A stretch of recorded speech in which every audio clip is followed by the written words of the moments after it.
The court just allowed the class action to go ahead, with very little evidence to support it. So this isn't going to kill class actions in employment discrimination. It's just going to rein it in.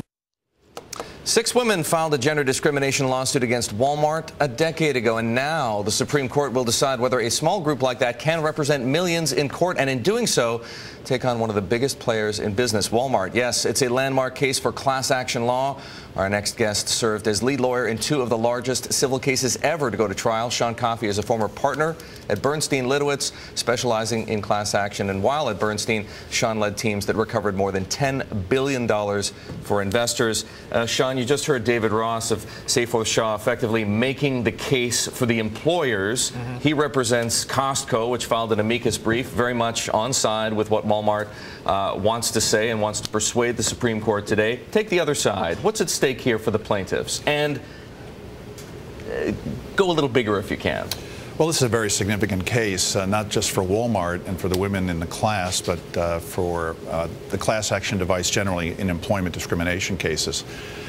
There's a real risk here the Supreme Court will not confine its ruling to the facts at Walmart, but come out with some sort of sweeping pro-business decision that could adversely affect the class action device across a wide range of cases. And that's a real risk, particularly with regard to employment discrimination cases.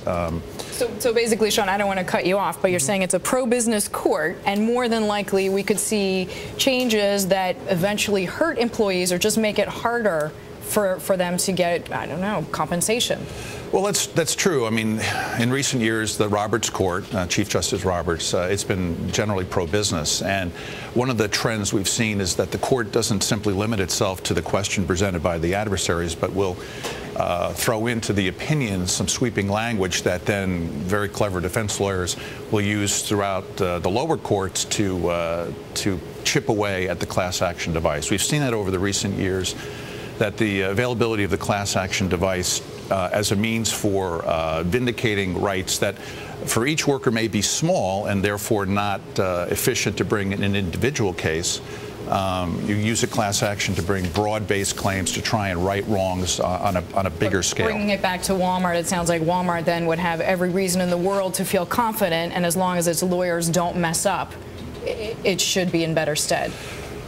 Well, again, the makeup of the court is a bit different in this. You have 3 women on the court for the first time in history, one of whom, Justice Ginsburg, actually fought on behalf of women in the workplace as a lawyer. But you still need 5 votes. And if the opinion is written by Justice Ginsburg or Justice Sotomayor, then I feel pretty good about the availability of this device to help eradicate discrimination in the workplace. If it's written by Scalia or Alito, I'm not sure I'm going to want to finish reading the opinion because it's going to be ugly.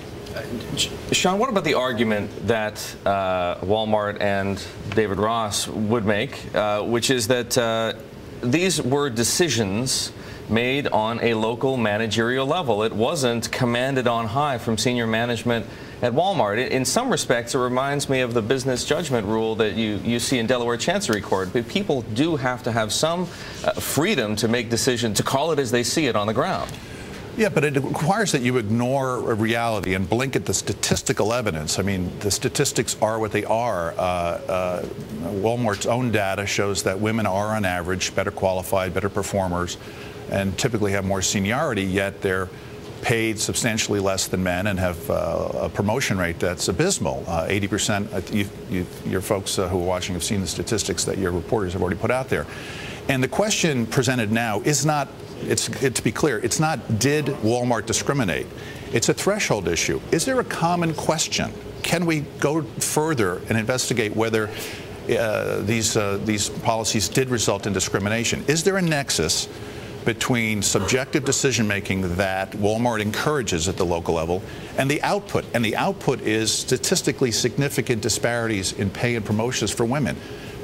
All the plaintiffs are asking for at this time, and which the lower court, which evaluated the record, agreed, is there sufficient evidence to say there's a common question here? Sean, we know you haven't seen every single court document, every single thing that's going to be admitted, but what do you think is Walmart's biggest Achilles heel?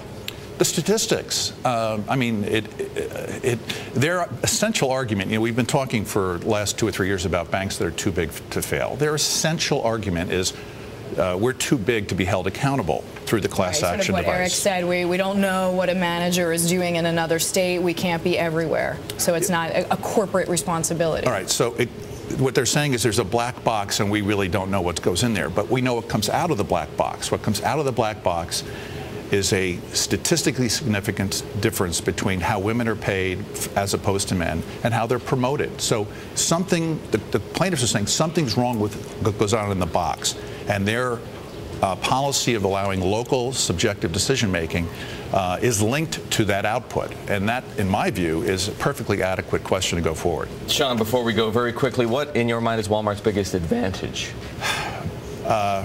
Roberts, Alito, the five. The question will be Justice Kennedy, as it often is these days. I do think that there is enormous hostility to the class action device and to those who have the temerity to take on corporate interest in this Supreme Court. It's unfortunate, but I think that's what they have going for them. I think that's why they feel so confident.